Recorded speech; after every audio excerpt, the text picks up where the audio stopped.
It is a warm day to be talking about fireplaces, but we do have to get them figured out. And when we got here, there was a wood-burning stove right there tucked into a chimney, but no signs that that was original, because right here behind this staircase, there are signs of a chimney, which would have been typical for a house of this era. Big central chimney going through the ridge. That is gone, and all we have left right now is the one in here. Hey, Bill. Hey, Mark. Hey. What's up, Kevin? Ah, chimney day, because, you know, it's chilly outside. Yeah, we really need a chimney today. What do you know, Bill? What do you think? You guys have had a couple fireplaces, you got a couple stoves. Where are we? Well, this is kind of our last resort. You know, to be honest, we wish the original chimney was still there. Right. It would have been just so great. And is there something wrong with this? What are your thoughts on this one? Well, we actually think it's hideous. All right, don't spare us. To be your house. We've heard completely honest, I mean, it's too big. It overwhelms this space. We would prefer a much smaller fireplace that is more consistent with the size of this room. Well, I mean, Mark, you're the expert, but Yeah. I mean, to my eye, this is probably not original, right? So definitely not original. I see a bunch of things that tell me that right off the bat. As you see that aggregate, it's much larger in this mortar mix than you would find in the 17 and 1800s. Okay. Back in the day, the aggregate was much smaller, which allowed the brick to get closer. Another indicator right off the bat. This right here, this spot, I can tell this mortar is different. This is a Portland-based mortar. Right, and so Portland came well after the 1700s. About the 1900s, yep. Gotcha, okay. So do you have a date that you think that this was built? If I had to guess, this ensemble right in front of us is probably from 1960, 1970. Oh, Yep. so just a little bit off 1720. little bit. off. Yeah. Right. The question is, can it be pushed back? Because again, this is jutting too far into the room. Right, so that would be what we call a Rumford-style fireplace. A bunch of different characteristics than what we're looking at right now, which is a Ben Franklin-inspired fireplace.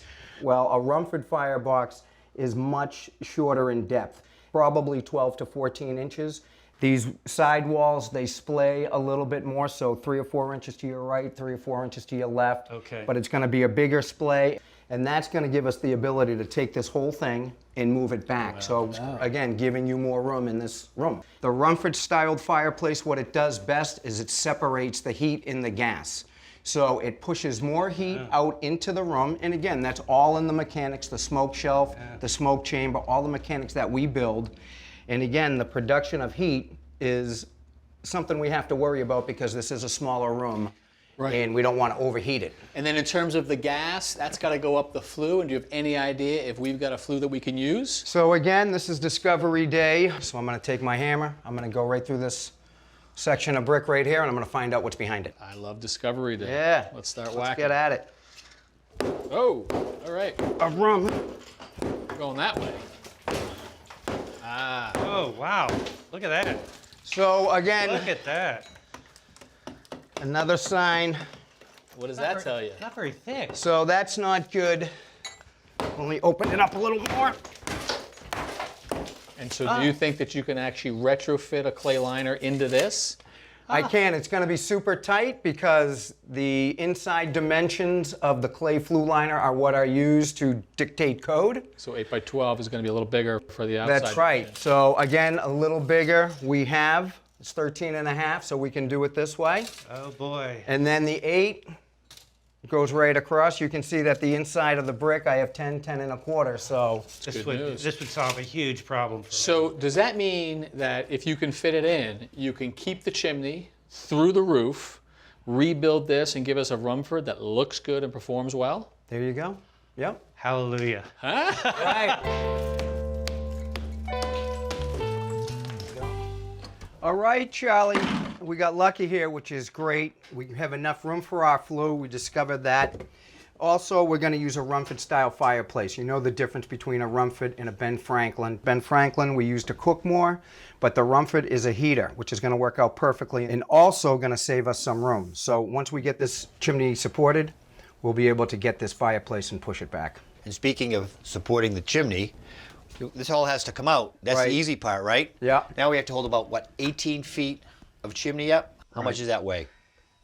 Probably a couple thousand pounds. Right, so we looked at a couple different ways, maybe putting a notch across the front, one the back, put a couple of beams through. But I really think the best is going to be taking the center out on each side, and then we can access the metal flue, grind it out of the way, put the beam right through it, couple of posts on each side with some jacks, take the weight off, work out perfect. Right, like you said, there's a couple of different ways to do it, but I like that one the best. Let's go.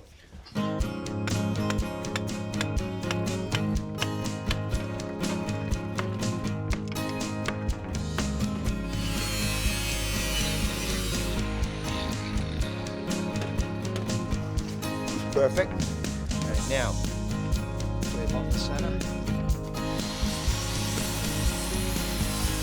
I feel tension, which is great.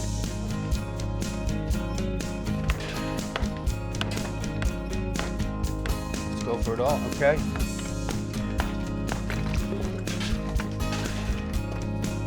All right, Charlie. There's your pipe in place. Not going anywhere. That's not going anywhere. We got the meat of the brick, so let's get the rest of the fireplace out. All right, so what do you call this piece that you've got in right here? This is the bed of the firebox. All right, and I can see that the other pieces are over here. What do we do, drag them in now? So we just drag them in, that's it. All right, any particular one? This one is, the back is the shortest, and that's that, 13.5 right there. Oh man, that's a big piece of... Pretty heavy.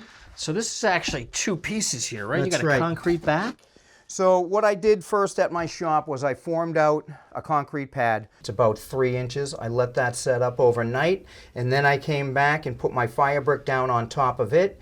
I used a nice thin set mortar, which is what they usually use for tile, so there's a lot of strength and a lot of glue in it. Yep. So I took my fire brick, I kind of glued it to this concrete pad. So you laid that out, and here's our herringbone pattern. Yep. So the fire brick, of course, looks great, but what you see in between the fire brick is what we call a refractory cement. It withstands intense heat, which is where we do have problems sometimes with fireboxes when we're using the lime in the Portland mix. How do you want it? Good?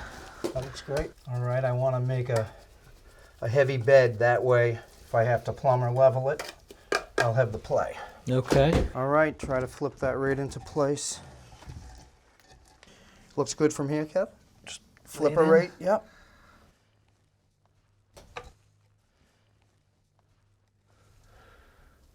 Right on. The other important, that's the plumbness. That's perfect. That's where these little shims come into play, Kevin. Okay. So I'll put that in there.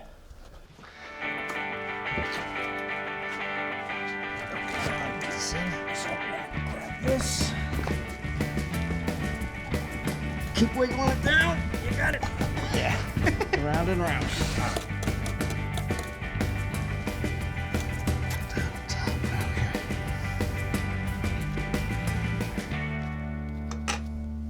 This is a Rumford throat right It's here. a Rumford throat. It actually acts as a funnel. If you want to just, It's basically got that funnel shape, it's right? got the funnel shape. Broad and wide at the base, gets narrower on top. Right. Okay. So now that this is in place, you can build a damper on top of it and then connect us up to the chimney? That's right. Then we'll be in place. All right. Well, I love the improvement, and I love the little lesson on Mr. Rumford's design. Thank you, All right. Mark. Thank you, Kevin. I'll leave you to it. All right, thanks. Thanks for watching.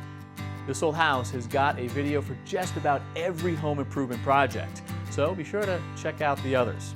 And if you like what you see, click on the subscribe button. Make sure that you get our newest videos right in your feed.